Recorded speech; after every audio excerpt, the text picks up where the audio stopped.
وَلَقَدْ يَسَّرْنَا الْقُرْآنَ لِلذِّكْرِ فَهَلْ مِن مُّدَّكِرٍ۔ السلام علیکم ورحمۃ اللہ وبرکاتہ۔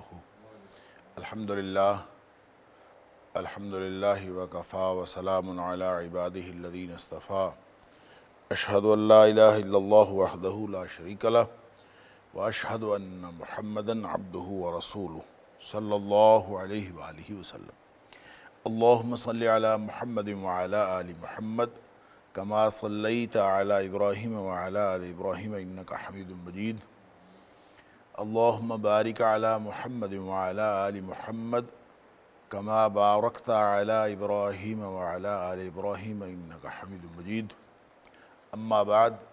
فاعوذ باللہ السمیع العلیم من الشیطان الرجیم من ہمزہ ونفخہ ونفثہ۔ بسم اللہ الرحمن الرحیم۔ ان الذین یحادون اللہ ورسولہ کبتوا کما کبت الذین من قبلہم وقد انزلنا آیات بینات وللکافرین عذاب مہین۔ بے شک وہ لوگ جو مخالفت کرتے ہیں اللہ اور اس کے رسول صلی اللہ علیہ وسلم کی، وہ لوگ ہلاک کر دیے جائیں گے یا ذلیل کر دیے جائیں گے، کما کبت الذین من قبلہم، جس طرح اس سے پہلے لوگ ہلاک کیے گئے۔ وقد انزلنا آیات بینات، اور یقیناً ہم نے نازل کر دی ہیں واضح روشن آیات، روشن نشانیاں۔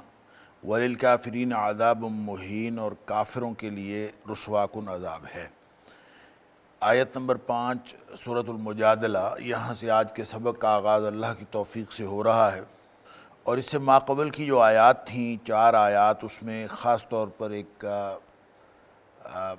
جو زہار کے بارے میں بات ہوئی، ایک ایسا معاملہ جو انفرادی طور پر میاں اور بیوی کے درمیان وقوع پذیر ہو جاتا ہے، اور اس کے پھر اس یونٹ کے اوپر جو خاندان کہلاتا ہے، اس یونٹ کے اوپر اس کے بڑے اثرات ہوتے ہیں، جو یونٹ پورے معاشرے کی تشکیل کا باعث ہے۔ اس لیے میں نے عرض کیا تھا کہ پوری جو سورت کا مرکزی موضوع ہے وہ معاشرتی اصلاح کہہ لیجئے یا اجتماعیت کہہ لیجئے، تو اس اجتماعیت کی بنیاد چونکہ خاندان پر ہے، اور خاندان کے بارے میں ایک انتہائی اہم معاملہ جو اس دور میں، دور جاہلیت میں خاص طور پر ایک بہت بڑے ایشو کی حیثیت رکھتا تھا، اس کو یہاں پہ ڈسکس کیا گیا اور اس کا حل بتایا گیا، اور اس کو کہتے ہیں زہار۔ اور اس کے بارے میں تفصیل سے بات ہو چکی کہ زہار کا معنی ہے کہ کوئی شخص اپنی بیوی کو اس طرح کہہ دے کہ تو میرے لیے میری ماں کی طرح ہے، اور اس سے پھر وہ کفارہ لازم آ جاتا ہے۔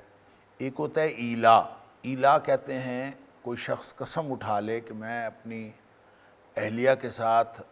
جو زوجیت کا تعلق ہے وہ نہیں رکھوں گا، یہ قسم اٹھا لینا یہ ایلا ہے۔ اور اس قسم کو ختم کرنے کا طریقہ، کسی بھی طرح کی جو قسم ہے وہ آدمی کھا لے تو اس کا کفارہ تو ہے 10 مسکینوں کو کھانا کھلانا، جیسے سورہ مائدہ کے اندر ہے،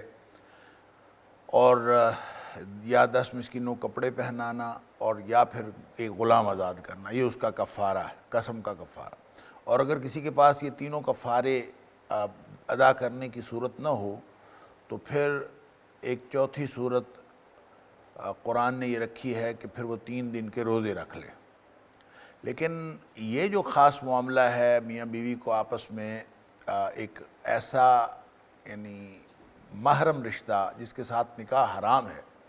وہ قرار دے دینا، اور خاص طور پہ ماں کہہ دینا انت علیہ کظہر امی، تو میرے لیے میری والدہ کی پشت کی طرح ہے، ظاہر پشت سے، تو اسی سے لفظ زہار جو ہے وہ بن گیا۔ اس کا تذکرہ سورہ احزاب میں بھی ابتدا میں موجود تھا، وہ ہم نے اس پر بات کی۔ ایک بات جو پچھلے درس میں بھی آئی کہ کیا کوئی شخص جو ہے وہ اگر کوئی اور لفظ کہہ دے، کسی اور محرم رشتے کی طرف منسوب کر دے، مثال کے طور پر وہ کہہ دے کہ تو میری بہن کی طرح ہے، یا یہ کہہ دے کہ تو میری بیٹی کی طرح ہے، جو محرم رشتے ہیں، تو کیا پھر بھی زہار ہو جائے گا، پھر بھی کفارہ ادا کرنا پڑے گا، اور پھر بھی یہی صورت ہوگی؟ یہ ایک اختلافی مسئلہ ہے، اور اس کے اندر بعض لوگوں کا خیال یہ ہے، اور یہ بہت ریئر رائے ہے، کہ اس پر جو یہ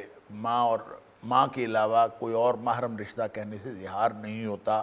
یہ بعض لوگوں کا خیال ہے۔ لیکن صحیح بات یہ ہے، اور جمہور کی رائے یہ ہے، کہ کوئی بھی محرم رشتہ، چاہے وہ بیٹی کا ہو چاہے وہ بہن کا ہو، اگر کوئی شخص اس طرح کا اظہار کرے گا تو وہ بھی زہار ہوگا، اور اس کا کفارہ بھی یہ دینا پڑے گا، کیونکہ قرآن نے کہا کہ یہ جو کچھ یہ کہتے ہیں، یہ منکر من القول وزورا، یہ بہت بری بات ہے، اور ہر اعتبار سے بری ہے، اخلاقی اعتبار سے بری ہے، عقلی اعتبار سے بری ہے، طبیعت کے اوپر اس کے اثرات اچھے نہیں ہوتے، اور شریعت کے اعتبار سے بھی بری ہے، تو یہ جھوٹ بھی ہے۔ تو ایسی بات جو کہنے سے پھر عام کفارہ نہیں رہتا، بلکہ کفارہ پھر خاص ہو جاتا ہے، اور وہ کفارہ کیا ہے، اس کی پھر ترتیب یہی ہے کہ سب سے پہلی بات تو یہ ہے کہ غلام آزاد کرے، اور اگر غلام آزاد کرنے کی فمن لم یجد، یعنی یہ تینوں کفارے برابر نہیں ہیں، تو یہ اسی ترتیب سے ہیں کہ جس شخص کے پاس غلام یا لونڈی آزاد کرنے کی طاقت ہے، تو وہ استطاعت رکھتا ہے، تو وہ غلام یا لونڈی آزاد کرے۔ فمن لم یجد، اور یہ جو نہ پائے، پھر اس کو یہ چاہیے کہ وہ 2 مہینے کے لگاتار روزے رکھے، اور اس کے بعد گویا اس کا جو معاملہ ٹھیک ہو سکتا ہے، زہار والا معاملہ ٹھیک ہو جائے گا۔ اور اگر وہ 2 مہینے کے روزے بھی نہیں رکھ سکتا، فمن لم یستطع، اگر کسی کے پاس استطاعت نہیں، تو پھر تیسری صورت ہے، وہ یہ ہے کہ 60 مسکینوں کو کھانا کھلا دے۔ ساتھ پھر اللہ کریم نے فرما دیا کہ اگر تم اللہ پر اور اس کے رسول پر ایمان رکھتے ہو، تو پھر یہ شرط تمہارے لیے اس طرح کی حیثیت رکھتی ہے کہ وَتِلْكَ حُدُودُ اللَّهِ، یہ اللہ کی حدود ہیں، وَلِلْكَافِرِينَ عَذَابٌ أَلِيمٌ، اور کافروں کے لیے دردناک عذاب ہے۔ اچھا، یہ ایک خاص بات کرنے کے بعد پھر اس کے علاوہ اجتماعیت کے خلاف وہ ساری سرگرمیاں جو منافقین، مدینہ کے منافقین اور پھر ان کے ساتھ مل کر یہود جو روا رکھے ہوئے تھے، ان ساری سرگرمیوں کا یہاں پہ تذکرہ بھی کیا گیا ہے، اور جو ان کے بارے میں ایک خاص قسم کی وعید بھی بتائی گئی کہ کوئی شخص بھی اللہ اور اس کے رسول صلی اللہ علیہ وسلم کی مخالفت نہ کرے، وہ چاہے منافق کر رہے ہوں چاہے یہود کر رہے ہوں۔ تو فرمایا کہ ان الذین یحادون اللہ ورسولہ کبتوا کما کبت الذین من قبلہم، جو لوگ اللہ اور اس کے رسول کی مخالفت کرتے ہیں، یہ جو حادہ ہے، حادہ یحاد محادہ، یہ باب مفاعلہ سے کہ ایک دوسرے کی مخالفت کرنا، تو جو اللہ اور اس کے رسول صلی اللہ علیہ وسلم کی مخالفت کرتے ہیں۔ اچھا، یہ جو حد ہوتی ہے جس کو کہتے ہیں حدود اللہ، اوپر ہم پڑھا ہے، حد کی جمع ہے حدود، یہ بھی اس لیے ہوتی ہے کہ ایک چیز کے درمیان، ایک سے دوسری چیز کے درمیان ایسی رکاوٹ پیدا ہو جو 2 چیزوں کو الگ کر دے، اس کو حد کہتے ہیں، اور بڑا عام استعمال ہے اس کا لفظ کا حد، اور اسی سے کسی کو خاص دائرے میں روکنا، اس کو حد ان معنوں میں کہہ دیتے ہیں کہ یہ تحدید ہے یا تحدی ہے، اور تحدی کا معنی چیلنج بھی ہم کرتے ہیں، تو یہ گویا کسی بھی چیز کو حد کے اندر روک لینا۔ تو روکنے کے لیے جو سب سے زیادہ چیز استعمال ہوتی ہے وہ ہوتا ہے لوہا، تو اسی سے حدید ہے۔ تو حدید ہم نے پیچھے پڑھا سورہ حدید کے اندر، وَأَنزَلْنَا الْحَدِيدَ، کہ ہم نے لوہا نازل کیا، اور اس میں کیا ہے، لڑائی ہے اور بہت قوت ہے اور طاقت ہے۔ تو گویا جو مخالفتیں ہوتی ہیں اور ایک دوسرے کے خلاف جو روک پیدا کی جاتی ہے، وہ حدید کے ذریعے سے یعنی لوہے کے ذریعے سے ہوتی ہے۔ تو اس اعتبار سے بھی یہ جو حادہ یحاد محادہ کہ ایک دوسرے کی مخالفت کرنا، تو جو لوگ اللہ اور اس کے رسول صلی اللہ علیہ وسلم کی مخالفت کرتے ہیں، قبتو مجہول ہے، کعبۃ یکبتو سے، باب ضرب یضرب کعبۃ یکبتو کا معنی ہوتا ہے کسی کو ہلاک کرنا، ذلیل کرنا، یا یوں کہہ لیجئے کہ اس کو دھکے دینا، کسی بھی طرح جو رسوائی ہے وہ اس کے اندر شامل، گالی دینا بھی اس کے اندر شامل ہوتا ہے۔ تو قبتو اسی طرح سے ذلیل کر دیے جائیں گے، اصل میں تو یہ ماضی ہے، قبتو ماضی مجہول ہے جس کا لفظی معنی بنتا ہے ہلاک کر دیے گئے، قبتو ہلاک کر دیے گئے، کما قبت الذین من قبلہم، جس طرح سے ان سے پہلے لوگ ہلاک کیے گئے۔ تو یہ ہے تو ماضی، لیکن اس کا ترجمہ یہ ہوگا کہ یہ ہلاک کر دیے جائیں گے، یعنی ان کا ہلاک ہونا یقینی ہے۔ کوئی بھی قرآن حکیم کے اندر ایسا لفظ ہو جس کا تعلق مستقبل سے ہے اور اس میں اس کے اظہار کے لیے جو پیرایا استعمال کیا گیا ہو، جو صیغہ استعمال کیا گیا ہو، وہ ماضی کا ہو، تو اس کا معنی ہوتا ہے کہ اس کا وقوع پذیر ہونا یہ یقینی ہے اور لازمی۔ وَلَقَدْ يَسَّرْنَا الْقُرْآنَ لِلذِّكْرِ فَهَلْ مِن مُّدَّكِرٍ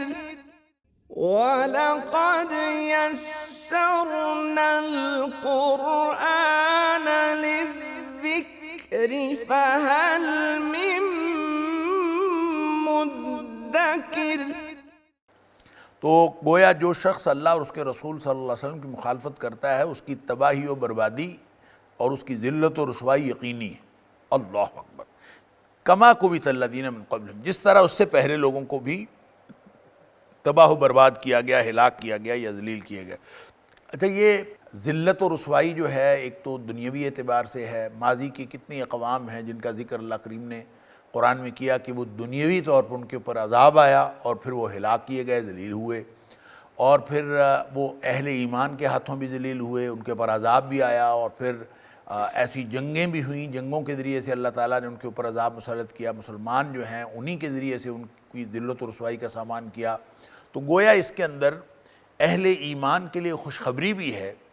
کہ جو بھی معاندین نبوت ہیں، نبی پاک صلی اللہ علیہ وسلم کی مخالفت کرنے والے، یہ بالآخر ذلیل و رسوا ہوں گے۔ گویا مسلمانوں کے غلبے کی بشارت بھی ہے کہ کسی بھی سرگرمی سے جو مسلمانوں کی مخالفت کر رہے ہوں، اس سے مرعوب ہونے کی کوئی ضرورت نہیں ہے۔ جتنی مرضی مخالفت ہو اور جتنا مرضی ٹکراؤ ہو اور ٹکراؤ کی صورت ہو، تو یقینی بات یہ ہے کہ ان الذین یحادون اللہ ورسولہ کبتوا کما کبت الذین من قبلہم، وہ یقیناً تباہ و برباد ہو جائیں گے جس طرح سے ان سے پہلے لوگ تباہ و برباد ہو گئے۔ گویا اس کے بعد بھی یہ تباہی و بربادی دنیا میں بھی لوگوں نے دیکھی، یعنی پھر اس کے بعد ایسی صورتیں پیدا ہوئیں نبی اکرم صلی اللہ علیہ وآلہ وسلم کی اور آپ کے ساتھیوں کے غلبے کی، کہ جتنی بھی جنگیں ہیں، جتنے بھی مارکے ہیں، نبی کریم صلی اللہ علیہ وآلہ وسلم نے وہ سارے کے سارے مارکے آہستہ آہستہ جیتتے چلے گئے، اور پھر اللہ تعالیٰ نے مکہ بھی فتح کروا دیا۔ سارے کے سارے کفار جو ہیں وہ ذلیل و رسوا ہو کے سامنے کھڑے تھے۔ پھر یہ جو یہودی تھے خاص طور پر، جو مدینے کے اندر مسلمانوں کے خلاف اٹھ کھڑے ہوتے تھے اور کچھ مختلف مواقع کے اوپر مسائل کھڑے کرتے رہتے تھے، تو بالآخر وہ بھی سارے کے سارے ذلیل و رسوا ہوئے۔ کسی کو قتل کیا گیا، کسی کو یہاں سے جلا وطن کیا گیا، کوئی نکالے گئے، اور آگے سورہ حشر کے اندر بھی بنو نذیر کا ذکر ہے، بنو قریظہ بھی وہاں سے نکالے گئے۔ آہستہ آہستہ جو ہے مدینہ ان سے خالی ہوگا، بنو قینقاع کو، تینوں قبائل جو ہیں وہاں سے جلا وطن کر دیے گئے۔ تو گویا ان کی ذلت و رسوائی جو ہے وہ دنیاوی طور پر یہ تو ہو گئی، اور آخرت میں بھی ذلیل و رسوا ہوں گے اس لیے کہ انہوں نے اللہ اور اس کے رسول کی مخالفت کی ہے۔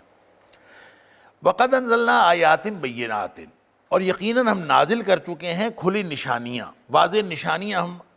نازل کر چکے ہیں۔ وَلِلْكَافِرِينَ عَذَابٌ مُّهِينٌ، اور انکار کرنے والوں کے لیے رسوا کن عذاب ہے۔ اب یہ کھلی نشانیاں موجود ہیں، اللہ تعالیٰ نے قرآن دے دیا ہے، قرآن موجود ہے۔ جو شخص قرآن کو پڑھ کر اس کی نشانیوں پر ایمان رکھتے ہوئے پھر اس پر عمل کرنے کی کوشش کرتا ہے، وہ تو بچ جائے گا گویا اس ذلت و رسوائی سے، وگرنہ یہ ذلت و رسوائی مقدر ہے ہر اس شخص کی، مقدر ہے جو قرآن کی مخالفت کرتا ہے، جو نبی کریم صلی اللہ علیہ وسلم کی مخالفت کرتا ہے اور اس کا انکار کرتا ہے۔ عذاب مہین۔ آگے ہم تھوڑا سا آگے 2-4 آیات کے بعد جو ہے اللہ تعالیٰ نے فرمایا کہ یرفع اللہ الذین آمنوا، اللہ تعالیٰ والذین اوتوا العلم درجات، اللہ تعالیٰ اہل علم کو اور اہل ایمان کو اللہ تعالیٰ درجے عطا فرمائے گا، بلند کرے گا، اللہ تعالیٰ ان کے درجات بلند کر دے گا۔ تو گویا ایک طرف پستیاں ہیں، رسوائی اور ذلت کی بات ہے، اور دوسری طرف عروج کی اور بلندیوں کی بات ہے اور درجات کی بات ہے۔ تو یہ معاشرے کے اندر جو لوگ انکار کرنے والے ہیں، جو لوگ اللہ اور اس کے رسول صلی اللہ علیہ وسلم کی مخالفت کرنے والے ہیں، ان کے ذمے، ان کے ہاتھ میں سوائے رسوائی کے اور کچھ نہیں آتا، اور یہ رسوائی دنیاوی اور اخروی دونوں جہان کی رسوائی ہے۔ یوم یبعثہم اللہ جمیعا، جس دن اللہ تعالیٰ ان سب کو اکٹھا کرے گا، یعنی رسوائی صرف دنیا کی نہیں آخرت کی بھی ہے۔ اس دن کی رسوائی للکافرین عذاب مہین، رسوا کن عذاب ہے۔ کب کا عذاب؟ یوم، اس دن کا عذاب۔ یبعثہم اللہ جمیعا، جس دن اللہ تعالیٰ ان سب کو اکٹھا دوبارہ اٹھائے گا، سب کو اللہ تعالیٰ نے دوبارہ اٹھانا ہے۔ فَيُنَبِّئُهُم بِمَا عَمِلُوا، پھر اللہ تعالیٰ ان کو خبر دے گا اس چیز کی جو یہ عمل کرتے رہے۔ احصاہ اللہ ونسوہ، اس کو اس نے شمار کر رکھا ہے، محفوظ کر رکھا ہے، یا کہہ لیجئے گن رکھا۔ احصا یحصی کا معنی ہوتا ہے گننا، تو اللہ تعالیٰ نے گن رکھا ہے اس کو۔ ونسوہ، لوگ اس کو بھول گئے ہیں، یعنی لوگوں کو یاد نہیں ہے کہ میں نے کیا کیا تھا کیا نہیں کیا تھا، اللہ کو یاد ہے، اور اللہ تعالیٰ نے اس کو گن رکھا ہے، شمار کر رکھا ہے، ہر چیز کا حساب پورا ہے۔ واللہ علی کل شیء شہید، اور اللہ تعالیٰ ہر چیز پر گواہ ہے، اللہ تعالیٰ ہر چیز کو دیکھنے والا ہے۔ اچھا جی، یہ قیامت کے دن کی جو رسوائی ہے اس کا تذکرہ کرتے ہوئے یہ خاص بات فرمائی۔ ایک تو عمومی طور پر بات ہو گئی کہ جتنی بھی اجتماعی یا انفرادی ایسی سرگرمیاں ہیں جو مسلمانوں کی اجتماعیت کو اور اسلامی ریاست کے اجتماعی نظام کو خراب کرتی ہیں، وہ صرف انفرادی طور پر ہی نقصان دہ نہیں ہیں بلکہ اجتماعی طور پر بھی نقصان دہ ہیں۔ اور دوسرا یہ کہ وہ صرف دنیاوی ذلت و رسوائی کا باعث نہیں ہے بلکہ آخرت میں بھی وہ ذلت و رسوائی کا باعث بنے گی۔ ایک تو یہ بات ہو گئی۔ دوسرا، آخرت کی بات کرتے ہوئے فرمایا کہ اللہ تعالیٰ ان کو فَيُنَبِّئُهُم بِمَا عَمِلُوا، اللہ تعالیٰ ان کو ان کے اعمال کی ساری خبر دے گا، جو کچھ یہ کرتے رہے اللہ تعالیٰ ان کو خبر دے گا۔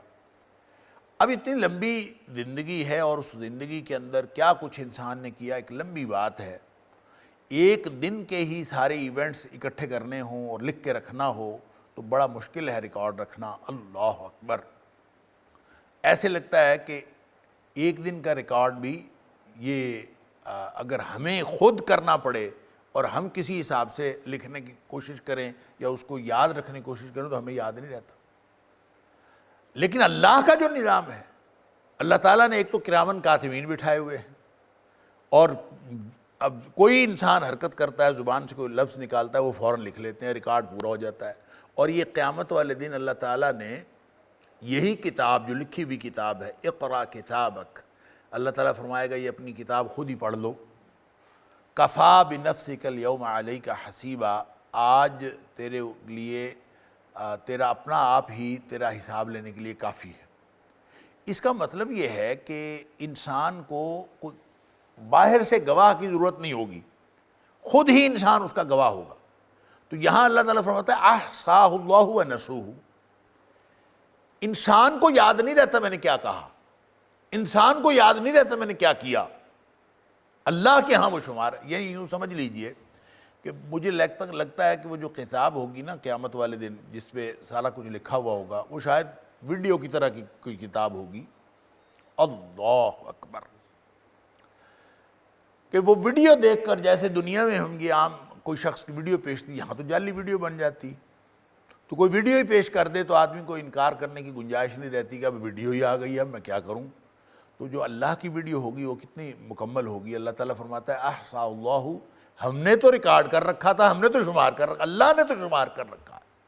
ونسوہ، لوگ بھول گئے ہیں۔ اور انسان جب کوئی کام کرتا ہے یا زبان سے کوئی کلمہ نکالتا ہے اس کو یاد بھی نہیں ہوتا میں نے کیا کہا۔ حدیث میں آتا ہے کہ یہ زبان سے ایسا کلمہ نکالتا ہے جو اللہ کی ناراضگی کا کلمہ ہوتا ہے، لا یلقی لہا بالا، یہ پرواہ بھی نہیں کرتا میں نے کیا کہا، اس ایک کلمے کی وجہ سے اللہ تعالیٰ اس کو جہنمی لکھ دیتا ہے۔ اور بعض اوقات اللہ کی خوشنودی کا کلمہ اس کی زبان سے نکلتا ہے، لا یلقی لہا بالا، اس کی بھی اس کو پرواہ نہیں ہوتی، اس کو تو یاد بھی نہیں ہوتا میں نے کیا کچھ کہا ہے، صبح سے لے کر اب تک کتنے الفاظ ہمارے منہ سے نکلے ہمیں نہیں یاد، لیکن اللہ کے ریکارڈ میں سارے کے سارے پورے ہیں۔ اور اس کو اللہ کریم نے سورہ کہف کے اندر یوں فرمایا ہے، وَوُضِعَ الْكِتَابُ فَتَرَى الْمُجْرِمِينَ مُشْفِقِينَ مِمَّا فِيهِ وَيَقُولُونَ يَا وَيْلَتَنَا مَا لِهَذَا الْكِتَابِ اللہ اکبر لا یغادر صغیرۃ ولا کبیرۃ الا احصاها، ڈرتے ڈرتے مجرم جو ہیں وہ کتاب کو دیکھیں گے۔ اب یہ کتاب ہوگی لکھی ہوئی یا ویڈیو ہوگی یا وٹ ایور جو بھی اللہ کے ہاں کتاب ہے، تو وہ جب اس کو دیکھیں گے ڈرتے ڈرتے تو حیران رہ جائیں گے۔ وَلَقَدْ يَسَّرْنَا الْقُرْآنَ لِلذِّكْرِ فَهَلْ مِن مُّدَّكِرٍ وَلَقَدْ يَسَّرْنَا الْقُرْآنَ لِلذِّكْرِ فَهَلْ مِن مُّدَّكِرٍ اور یہ کہیں گے کہ یا ویلتنا ما لہذا الکتاب، یہ کیسی کتاب ہے، لا یغادر صغیرۃ ولا کبیرۃ الا احصاها، نہ اس نے کوئی چھوٹی بات چھوڑی ہے نہ کوئی بڑی بات چھوڑی ہے، ہر چیز ہی اس کے اندر شمار کر رکھی ہے، ہر چیز اس کے اندر موجود ہے۔ آدمی کو خود یاد نہیں ہوگا اور وہاں سامنے آ جائے گا، اس وقت انسان کو یاد آ جائے گا، اوہو میں نے تو یہ بھی کیا تھا اور میں نے یہ بھی کیا تھا۔ انسان کو اپنی زندگی کے واقعات یاد نہیں رہتے، اور اللہ تعالیٰ فرماتا ہے لوگ بھول گئے ہیں، اللہ نہیں بھولا، سبحان اللہ، احصاہ اللہ، اللہ نے اس کو شمار کر رکھا ہے۔ لہذا قیامت والے دن وہ کتاب جب سامنے ہوگی، ریکارڈ جب سامنے ہوگا، تو انسان حیران رہ جائیں گے کہ یہ کیسی کتاب ہے کہ اس نے ہماری زندگی کوئی چھوٹی چیز نہ کوئی بڑی چیز چھوڑی نہیں۔ اب اس کا مطلب یہ ہے کہ ریکارڈ تو مینٹینڈ ہے، اور ایک دفعہ کوئی چیز زبان سے نکل گئی، ریکارڈ میں آ گئی، کوئی عمل ہو گیا اور وہ بس نکل گیا اور ریکارڈ میں آ گیا۔ ما یلفظ من قول الا لدیہ رقیب عتید، زبان سے ایک کلمہ بھی نکلتا ہے تو لکھنے والا فوراً تیار بیٹھا ہوتا ہے، اسی وقت لکھ لیتا ہے، تو گویا ریکارڈ تو سارا مینٹین ہو رہا ہے۔ البتہ اگر کوئی شخص توبہ کر لیتا ہے، یہ تو سسٹم اللہ نے ایسا بنایا ہے، ایک ایریزر رکھا، ایریزر، اپنا ریکارڈ درست کر لو۔ یہاں اگر کوئی ریکارڈ درست کر لے گا، اور وہ ریکارڈ درست ہو سکتا ہے، اس کی درستگی کی گنجائش ہے، ما لم یغرغر، ان اللہ یقبل توبۃ العبد ما لم یغرغر، جب تک موت کی کیفیت طاری نہیں ہوتی اور یہ جان نکلتے ہوئے یہاں تک نہیں آ جاتی، اس سے پہلے پہلے اللہ تعالیٰ نے یہ اس ریکارڈ کی درستگی کا آپشن رکھا۔ نبی پاک صلی اللہ علیہ وسلم فرمایا التائب من الذنب کمن لا ذنب لہ، گناہ سے توبہ کرنے والا ایسا ہے جیسے اس نے گناہ کیا ہی نہیں، گویا وہ ریکارڈ صاف ہو جاتا ہے، ویڈیو ڈیلیٹ ہو جاتی ہے، جو ریکارڈ تھا وہ سارا ختم ہو جاتا ہے۔ تو اپنا ریکارڈ اگر دنیا میں رہتے ہوئے مینٹین کرنا ہے تو کر سکتا ہے، جہی موت آ گئی پھر اس کے بعد ریکارڈ کے اندر کوئی تبدیلی نہیں، پھر تو ساری چیزیں موجود ہیں۔ تو گویا اللہ تعالیٰ نے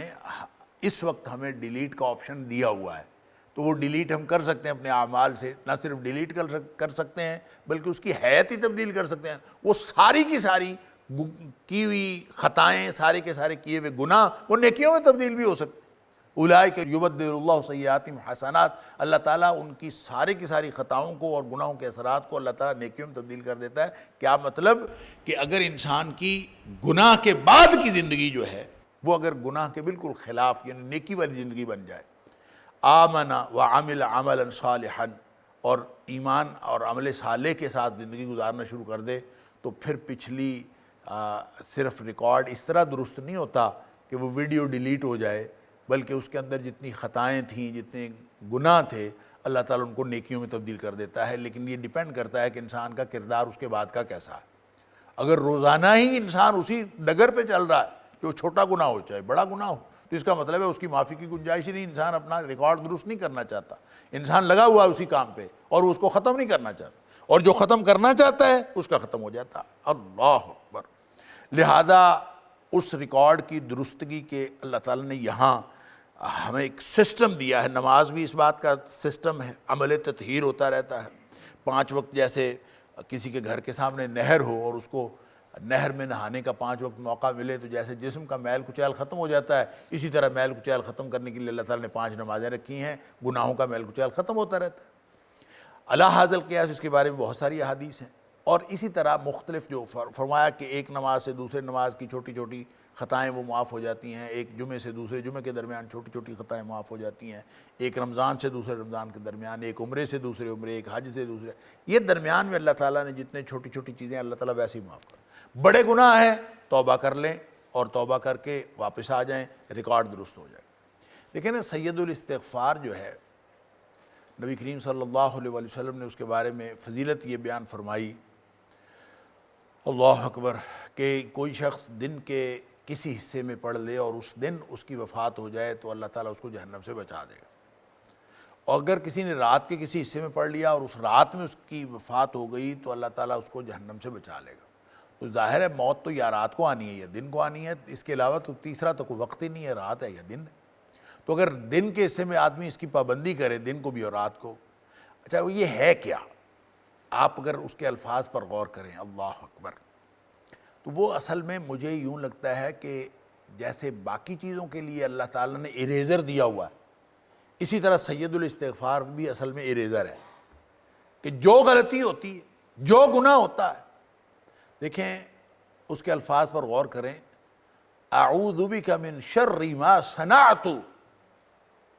اللہ جو کچھ میں کر بیٹھا ہوں نا، جو کچھ مجھ سے حرکتیں سرزد ہو گئی ہیں، اس کی برائی سے میں تیری پناہ میں آتا ہوں۔ یعنی غلطیاں میری ہو گئی ہیں، خطائیں مجھ سے ہو گئی ہیں، لیکن اس کے جو اثرات میرے اوپر ہونے والے ہیں اور جو اس کی برائی مجھے پہنچنے والی ہے، یا اللہ میں اس برائی سے اور اس شر سے تیری پناہ میں آتا ہوں، اور تو میرا ہر کوئی نہیں، اللہم انت ربی، تو ہی تو میرا رب ہے، اور تو نے ہی مجھے، انت خلقتنی، تو نے ہی تو مجھے پیدا کیا ہے، اللہ اکبر، یعنی میرے پاس اور کچھ ہے ہی نہیں، اور مجھے تیری نعمتوں کا بھی اعتراف ہے، اپنے گناہوں کا بھی اعتراف ہے۔ تو اللہ تعالیٰ کے سامنے گناہوں کا اعتراف اصل میں وہ اریزر ہے جس سے اس ریکارڈ کی درستگی اب ممکن ہے، وگرنہ قیامت والے دن جب اللہ کے دربار میں جب وہ پہنچ جائے گا اور موت آ گئی اور اس کے بعد وہ ریکارڈ محفوظ ہو گیا، بس اس کے بعد اس کے اندر کوئی تبدیلی کی گنجائش نہیں۔ احصاہ اللہ ونسوہ، اللہ نے اس کو شمار کر رکھا ہے، لوگ بھول گئے ہیں کہ کیا ہے کیا نہیں۔ قیامت والے دن دیکھیں کہ حیران رہ جائیں گے، ما لہذا الکتاب لا یغادر صغیرۃ ولا کبیرۃ الا احصاہا، یعنی آدمی حیران رہ جائے گا کہ چھوٹی چھوٹی چیزیں بھی نظر انداز نہیں کی، ہر چیز ہی اس کے اندر ہے۔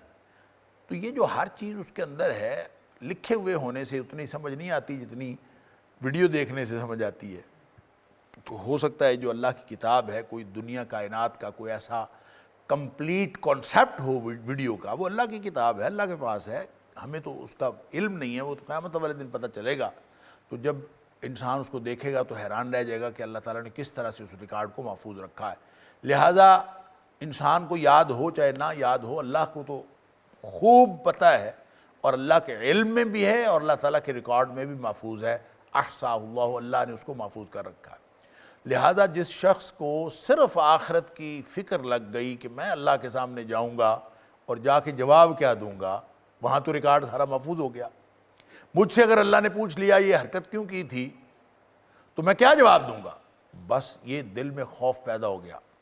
ڈر گیا اس بات سے کہ میں اللہ کو کیا جواب دوں گا، میری حرکت کی کوئی جسٹیفیکیشن ہی نہیں۔ جب جسٹیفیکیشن ہی کوئی نہیں ہے تو پھر اس کا مطلب اس کو روک لینا چاہیے، وہ کام نہیں کرنا چاہیے جس کی جسٹیفیکیشن نہیں۔ اسی لیے اللہ کریم نے فرمایا ہے کہ جو شخص اللہ کے سامنے کھڑا ہونے سے ڈر گیا، وَأَمَّا مَنْ خَافَ مَقَامَ رَبِّهِ، جو اپنے رب کے سامنے کھڑا ہونے سے ڈر گیا، وَنَهَى النَّفْسَ عَنِ الْهَوَىٰ، وہ پہلا کام پھر یہ کرتا ہے کہ اپنے نفس کو خواہشات سے روک لیتا کہ میں اپنی مرضی سے زندگی نہیں گزارنی، میں نے تو اللہ کی مرضی سے زندگی گزارنی۔ بس جب جس نے یہ کر لیا، اتنا سا کام ہے، اگر یہ کر لیا فَإِنَّ الْجَنَّةَ هِيَ الْمَأْوَىٰ، انشاءاللہ جنت مل جائے گی۔ تو احصاہ اللہ ونسوہ، اللہ تعالیٰ فرماتا ہے قیامت والے دن اللہ تعالیٰ سب کو اکٹھا کرے گا، سب کو خبریں دے گا، فَيُنَبِّئُهُم بِمَا عَمِلُوا، اللہ تعالیٰ لوگوں کے اعمال جو کسی نے عمل کیا ہوگا اس کی خبر دے گا۔ احصاہ اللہ ونسوہ، اللہ نے اس کو شمار کر رکھا ہے، حالانکہ لوگ بھول گئے ہیں۔ واللہ علی کل شیء شہید، اور اللہ تعالیٰ ہر چیز کے اوپر گواہ ہے، ہر چیز کو اللہ تعالیٰ دیکھ رہا ہے اور اللہ تعالیٰ اس کا گواہ ہے۔ ان هذا القرآن يهدي للتي هي اقوم ويبشر المؤمنين الذين يعملون الصالحات ان لهم اجرا كبيرا۔